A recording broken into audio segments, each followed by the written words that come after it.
Next part of our evening, we're going to talk about the Bhagavad Gita.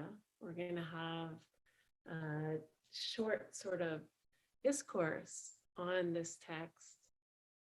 I'll give a little bit of an overview, and then Shankara will inevitably jump in, and I encourage you to ask questions as we go. You can stop me in the discourse, but if I am on a certain flow, I'm going to complete that flow. That's the way that the oral tradition works. That when you, sometimes you sort of drop into a zone that's beyond yourself. And you just need to complete that process and that thought before you can move into a different consciousness or a different question. So if you have a question, just keep your hand up. You can either use your button or you can hold your hand, and I will know that you're there, and I'll get you in there when I've finished the thought. So I do encourage that. So let's talk about the Gita. It was actually, this week was the Gita's birthday, and that's what inspired me to want to talk about the Gita. Now, the Gita really came out of the ancient Vedic knowledge. So though that knowledge was hard to read. So what happened is some of the rishis took that knowledge and put it into a story format, which is very classically typical indigenous way of being. And so the Bhagavad Gita was a way of this story coming. Hello, yes, the Gita is a story that conveys knowledge. And what a great way to learn, to kind of see what other people are doing.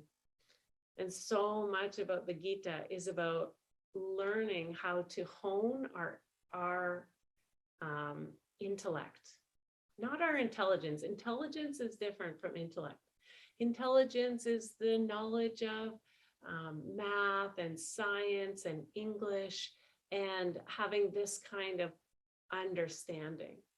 But development of the intellect is about discernment. Usually boys in India around puberty, around the age of 13, they get a white string, the Brahmin boys, around their chest. They wear them for the rest of their lives. And this is to signify the time when you really have the capacity to form and change your intellect. And that's what we're doing in yoga. We are learning the discernment so that we know inherently, morally, what is right and what is wrong. We can choose the path in life. We know inherently what our great purpose is in this life. And when I say great purpose, I mean your incredible natural ability and character to share community or share knowledge or bring people together or stand up for the rights of people more vulnerable, you know, or take care of bees. It can be anything. We have a beekeeper in the group. You know, to take care of being bees. It's so wonderful. I've always loved that. So the Gita has a lot of knowledge in there, and I'm only touching on a few. We're gonna get more in depth because I know many of you have already had a discourse with me on the Bhagavad Gita.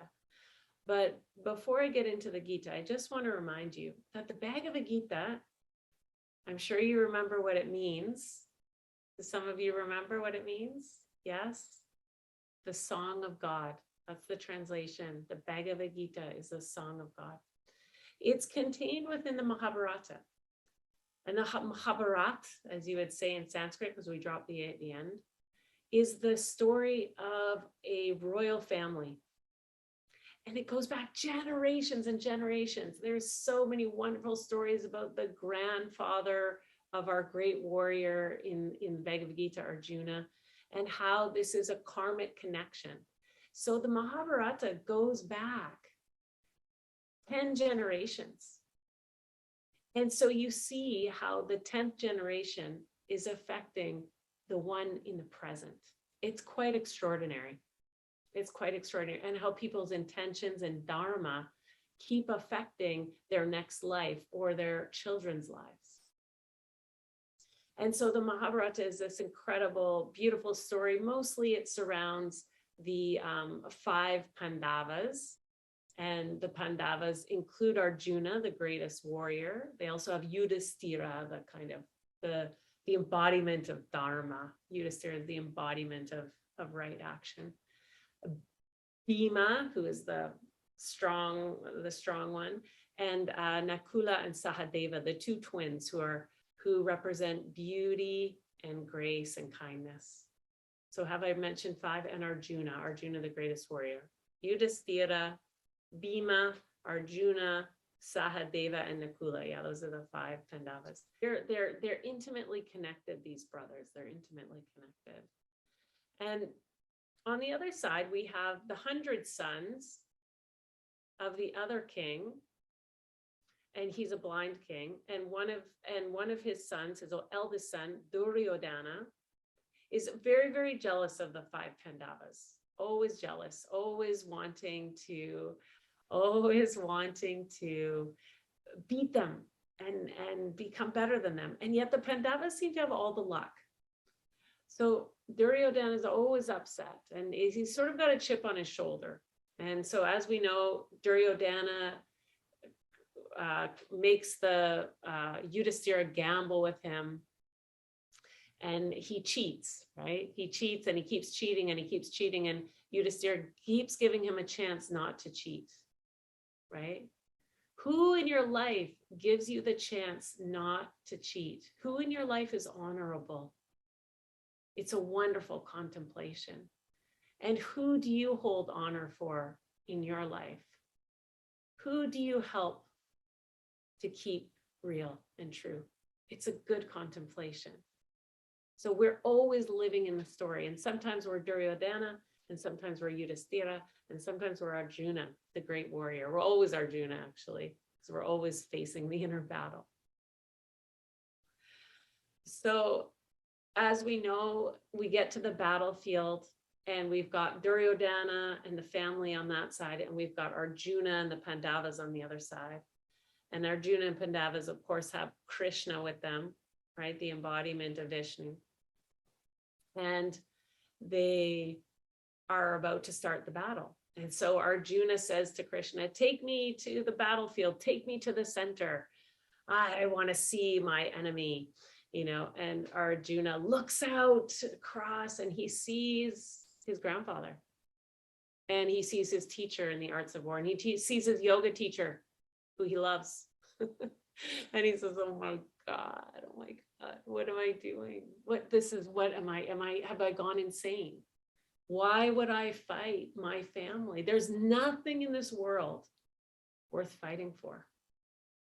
I can live in poverty. I don't need land and money, right?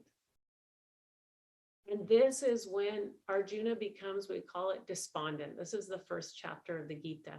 He becomes depressed, he becomes despondent, and he sits down on the chariot. And this is when Krishna begins his discourse to Arjuna. And this is when we begin to hear the learnings of Vishnu. We begin to hear the learning of maintaining life.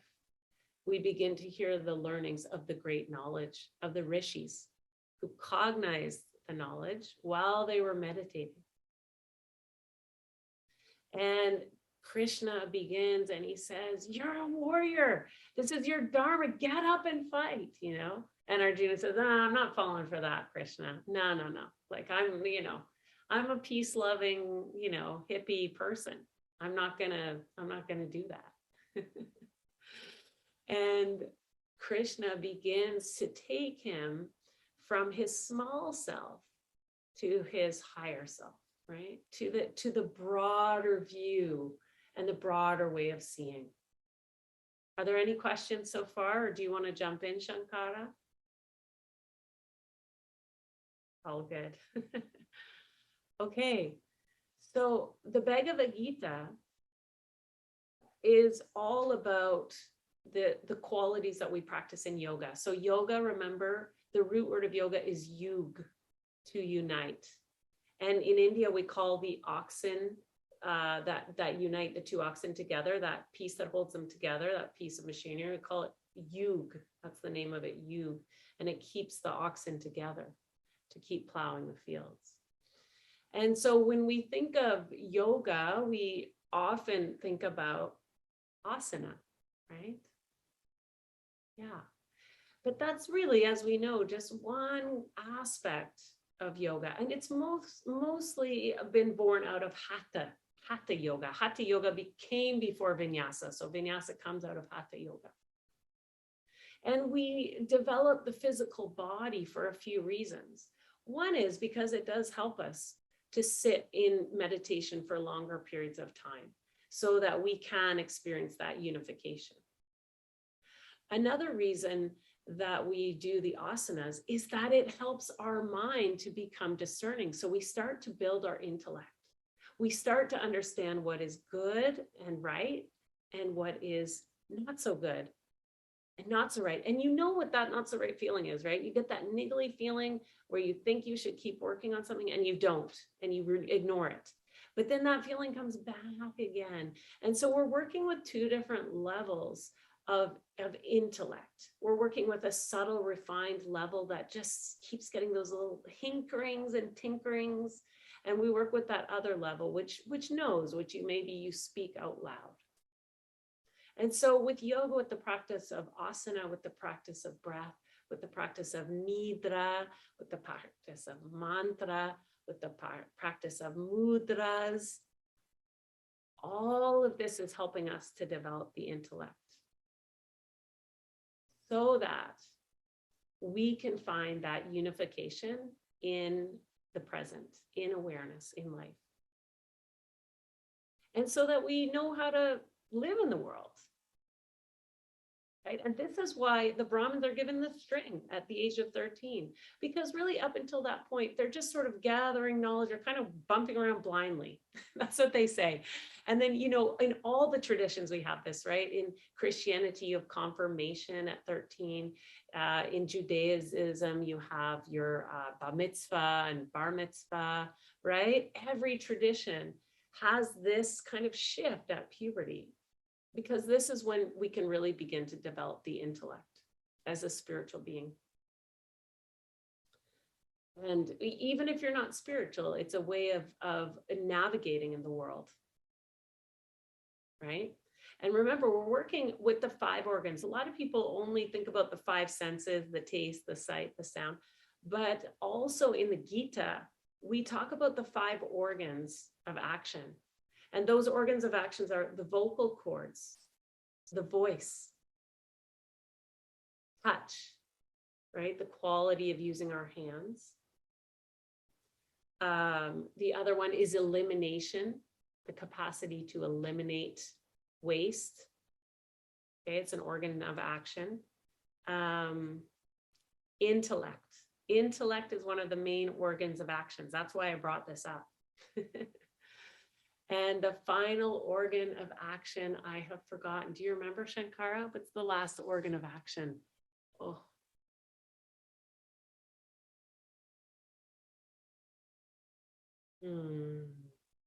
I can't remember, so I don't want to guess. So let me leave that off, and then maybe that'll be something that you can go look up. It's pretty much everywhere. That's a good Google question. But the five organs of action are what begins to develop, right? As you become a baby. So as a baby, you learn how to eliminate properly. You say, oh, I need to go. So that happens earlier than puberty. And, you know, when a baby reaches out, they're getting this organ of touch, right? And when the baby begins to ask for what it needs, mama, or this is the organ of the vocal, right? And so at 13, this is the development of that final organ, the organ of the intellect. Okay. So when we talk about the Gita, we often talk about it as a metaphor. So the chariot is considered the 5 organs of action, and there's 5 horses and there's 5 reins. And who's driving the chariot? Krishna, right? The divine is driving the chariot. Arjuna's on the ride. He's fulfilling his dharma. That's what we're doing. We're meant to sit back and enjoy the ride and fulfill our Dharma. And that's why Dharma is so difficult for many of us, because it's meant to be easy, and it's what you do naturally, and it's what you do for free. Right? And that's what you're meant to do. Whatever job you do, whatever you do to bring in money and support yourself and support the ones you care about, that inherently needs to have your Dharma in to be fulfilling to you in any way. And that's what you are learning to discern with your intellect.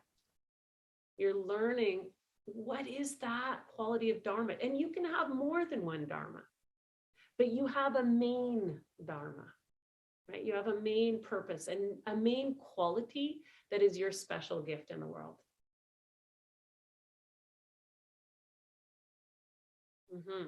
So, I mean, I know that we've all talked about this before. So I'm sure you've been thinking about it since I first brought it up, because it's like I planted the seed and, I'm not in control of its growth at all. I'm sure it started to move you around, and you've thought about it as you've moved into work or yoga teaching or whatever the work is that you're doing. What is my Dharma? It's a contemplation that can take a long time, but do remember, it's refined, it's subtle, and it's what you love. It's who you are in your deepest soul. And what do we call this quality of soul? In yoga, we call it the Atman, Atman, the Atman, right? Sometimes it's called the soul or the divine or energy. And this Atman is boundless. It's not limited. It's not like mosquitoes have less Atman than human beings, right? It's the energy that propels us. So everything carries an Atman. I just went and saw that great big grandfather tree on Bowen Island last weekend, right? The Opa, the 1,000-year-old tree. No one can tell me that tree doesn't have a soul. I mean, it is just radiating out. And all I could think about was, how could this be the only tree standing for hundreds of years? Because all the other trees around it are only 100 years old, but this one's 1,000. And you can see the cuts into it, right? You can see the cut marks, how they used to climb up about 6 feet high, and they used to put things in so they could step and cut. And there's that in there, it has that wound there. And then people have put all these beautiful stones and crystals and sort of decorations around the big Opa tree. Yeah. So it's good for you to remember, your energy is not limited. Only when you're not in alignment with your soul and your Dharma is when your energy feels depleted. So if that's how you feel sometimes, what can you do to realign to your soul? What are the soulful practices for you? For me, that Nidra was a super soulful practice. So thank you, Shankara, because that was perfect before the Gita. Right? Or maybe it was that breath work that Nikki started us with, right? It was so slow and easy, and it was effortless. It wasn't like, take a big breath and hold it for 6 counts. And, and we get excited, what don't we, as yogis? But those things are good. Those kind of pranayams are wonderful and cleansing. Some are for cleansing. Some are for developing our lung capacity. Some are for calming the nervous system, right? And there's more than that. So anyway, I wanted to talk a little bit about the way that the Gita moves from Krishna in the discourse, talking about these concepts in yoga. He begins to also tell Arjuna, the greatest warrior, about the qualities in people, the gunas. Do you remember the gunas? Rajas, tamas, and sattva. You remember? And so each of us carries certain gunic qualities, right? Some of us are more in the body, right? Some of us are really body oriented. Some of us are more intellectually oriented. And so a lot of this has some roots in the guna that you have higher qualities in. Now you have all the gunas. Rajasic is this kind of, energy of getting up and going. It's the energy that gets you up in the morning. It's the energy that got you onto this Zoom call. It said, oh, well, I could just sleep, or I could come to a satsang, right? That energy is rajasic. Then we have the tamasic energy, which is that more like we're going to sleep now, right? We're going to rest. And the nidra brings us into that quality of restfulness, right? And then we have that sattvic energy, which is a kind of contentment.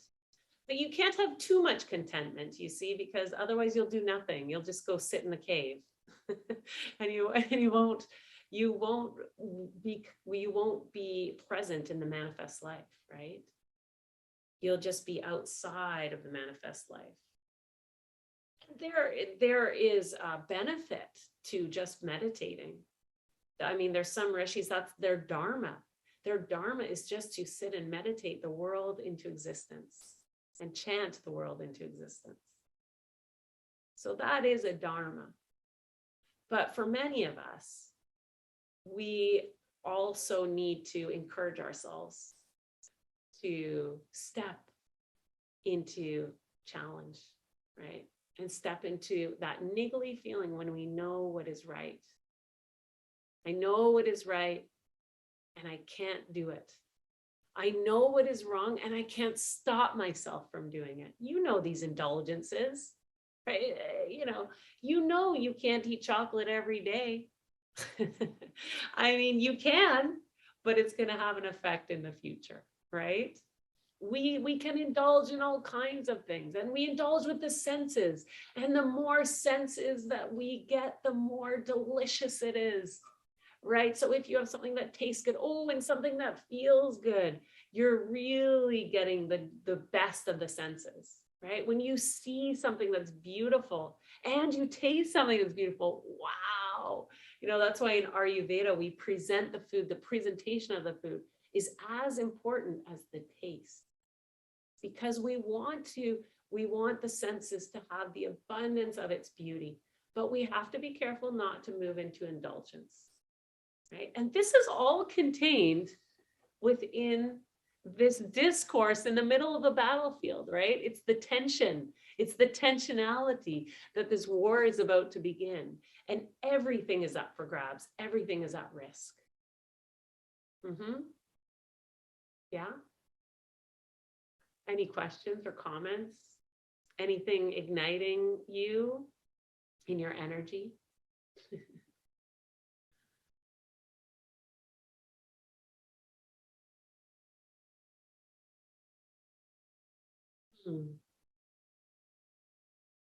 Yeah, so, the Krishna basically states to Arjuna that you have to be mindful. This is the development of the intellect as well. You have to be mindful of not overindulging. And that's a famous quote from my teacher's teacher, Maharishi Mahesh Yogi. I know what is right and I can't do it. Right? I know some of you know this because we've talked about it and you've told me about some of your lives. I know what is wrong. I am talking to you and I can't stop myself from doing it. We all know what that's like, right? And so what we're doing is from 13 onward, we're developing the capacity to do what's right. To do what's right, not only for ourselves, but ultimately that's right for everybody else in the world. It's a strange thing. It's a strange thing. Because when you follow that subtle feeling, that is that consciousness and that awareness of the whole world and the 7 generations before you that brought you here and all of your ancestors that brought you to this point, and the 7 generations of ancestors that are ahead of you, and your responsibility and accountability to them. And here, we're looking at the environment and we are taking 3 or 4 generations in advance. We're already taking from those generations. It's a terrible withdrawal. It's a terrible withdrawal of energy and resources, and hoping that, somebody in the future will be smart enough to figure out how to pay it back, you know? But we know that that's not a way to live in balance. So that could happen, maybe, maybe not. Maybe our ancestors will suffer as a result. Probably. Probably there'll be some suffering. But we know what is right. I know what is right and I can't do it. I know I should take those bags, my plastic bags down to the plastic recycling. I know when I go to the recycling room in my building and I see people put in the wrong stuff, I should take that other stuff out. You know, the lazy people putting in the plastic bags and the recycling, that drives me crazy. Take out the plastic bag, go take it to London Drugs, they'll recycle the plastic bags, you know. I know what is right, and I can't do it. I know what is wrong, and I can't stop myself. Anyway, I do want you to enjoy your Christmas dinner and treat. So, you know, it's really not about it. I mean, those subtleties are part of it, but it's more about those deeper qualities, those deeper lessons of knowing what it's right to be there for a friend, right? Of knowing that it's wrong to let something go that you need to carry, that you need to be accountable for, right? But all of the little things add up, and all of the little things become habits, and those habits are what create the bigger problems, right? And many of those habits are born out of a discontent in the heart. So if you're discontented in your heart, you won't care about the plastic bag and the recycling. You won't care about indulging in what you eat. You won't care about indulging in not doing exercise for your body or whatever it is that your indulgence is. You will indulge in not doing that extra thing for your neighbor, right? And that becomes a way of being and a habit because you're unhappy in the inside. So all of this is contained within the Gita, and this is just a tiny portion of what the Vedic knowledge is. This is just a little tiny bit about how to live and how to grow enough so that Arjuna becomes empowered enough to face the demon in his cousin Duryodhana, right? His cousin Duryodhana must be stopped. Now, Arjuna doesn't need anything, but Arjuna realizes by the end of the discourse that he must stand in the way and stand up for justice at a great personal cost to himself. The personal cost is the loss of his family, right? The loss of his own peace, right? It's a great cost. Imagine quite a few of you have been my students and Shankara's. What if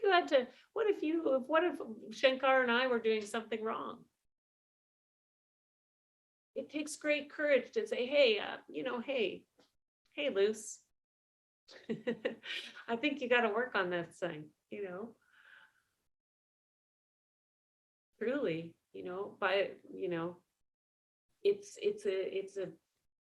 it's a real cost to Arjuna. Of course, he gets inspired because Krishna shows him the nature of all reality, right? Because basically the yogis say, we live in a dream. We don't see the true reality. We live in this dream. And we say, no, we aren't. We're awake. No, we're living in a dream. Our glasses are so rose tinted and covered up with our samskaras, our influences of the past. They're so dirty from our influences of the past. Each one of you could tell me what pessimistic quality in the world, right? Each one of you could tell me a hurt because we've all experienced that. Maharishi talks about a rose, he always waves a rose around. It's so sweet. And he says, you can look at the bud and the flower, or you can look at the sharp pinprick of the rose, right? What you put your attention on is what you begin to see.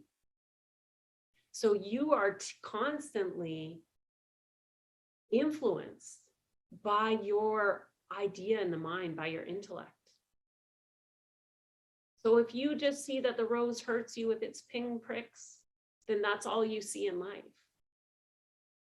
If you see only the flower, only the beauty of even the sharpness of life,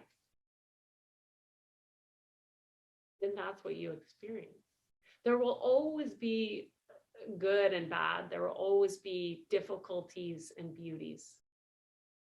It just is a matter of where you choose to put your perspective. And the more cleansed you become, the more clear you become in your intellect, the more that you begin to start to awaken from the dream. Yeah. So, comments, questions, thoughts? What time is it? We're supposed to end in a few minutes and end with mantra. But if you have any questions, there's no dumb question. If you think it's a dumb question, please ask, because probably someone else has that question. I didn't explain it. This is a huge text. We could do, we could do 200 hours on this text. This is just a little touching on some of the main themes and remembering these great pieces of knowledge, which can help us guide our life, right? Mm-hmm. And it's wonderful that you're here, because often the gateway in for people is through the asana practice. And then they learn the pranayama, and then they learn nidra, and then they learn mantra, and then they learn story, and they go, oh my gosh, this is an incredible body of knowledge, and typically it takes 12 years in study with a teacher. It's a long process of study. So be kind with yourself. You just continue to learn at the rate that you're ready to learn and the rate that you're going with, right? Yeah, here's my roommate. So, yes. So what can I tell you about that? Yes, it's a lifelong journey. Enjoy the process and follow your heart, and go and experience the teachers and experience the journey that suits you. It's different for everyone. It's a wonderful, long and winding road.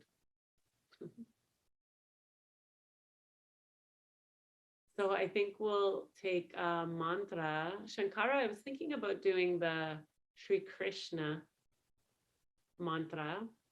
I didn't bring my harmonium out because it doesn't sound very good on Zoom.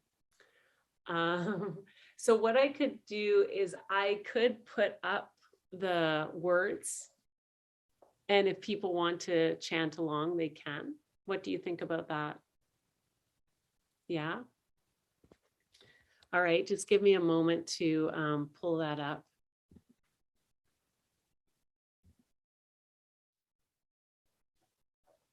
Find a comfortable seat.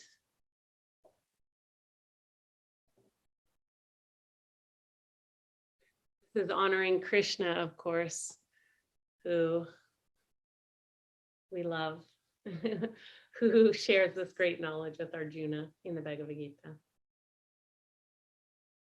Shri Krishna Govinda Hare Hare, He Nadana Vandana Para Brahma, He Nadana Vasudeva, He Nadana Vandana Para Brahma. Back to the top. Shri Krishna Govinda Hare Hare, He Nadana Vandana Para Brahma, He Nadana Vasudeva, He Nadana Vandana Para Brahma. Shri Krishna Govinda Hare Hare,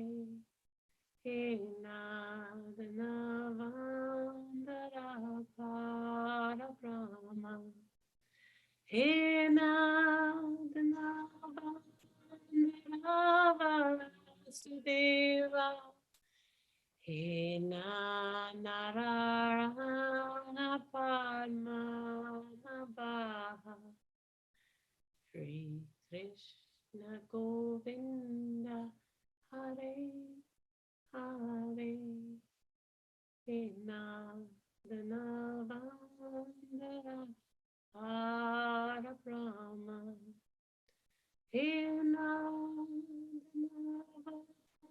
Dhanavandara Sudeva Hena Dhanavandara Hara Brahma.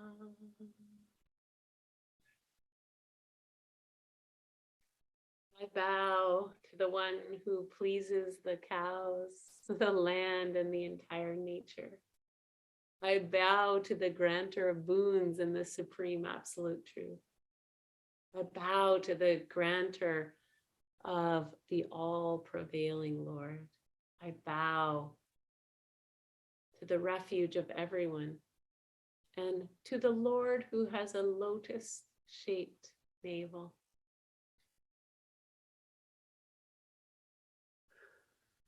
We'll end with an Om Shanti Shanti Shanti. Inhale. Om.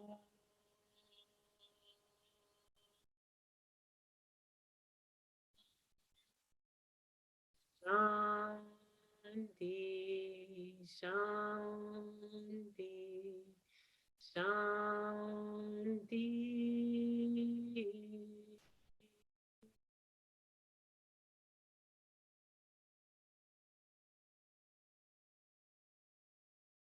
May you have received what you needed from our time together, whatever that was for you. I don't know.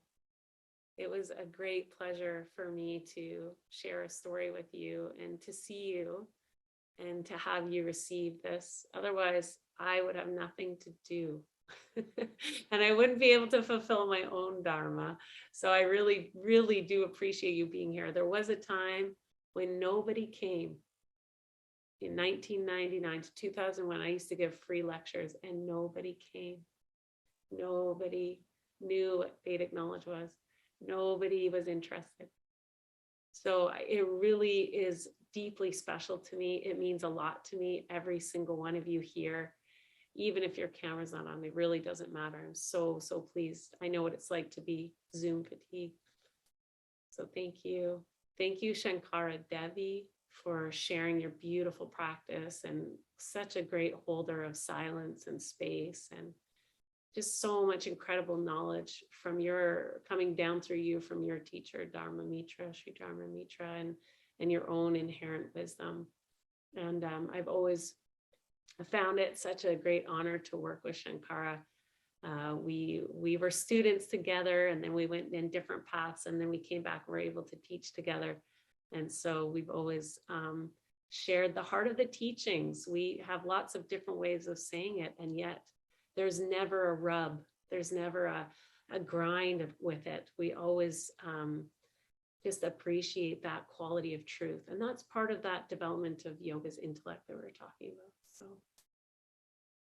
So I'll let it open it up. If anyone, thank you, Kirsten, thank you. If anyone wants to say Merry Christmas or Happy Holidays or hello, I'll leave the last 9 minutes for that.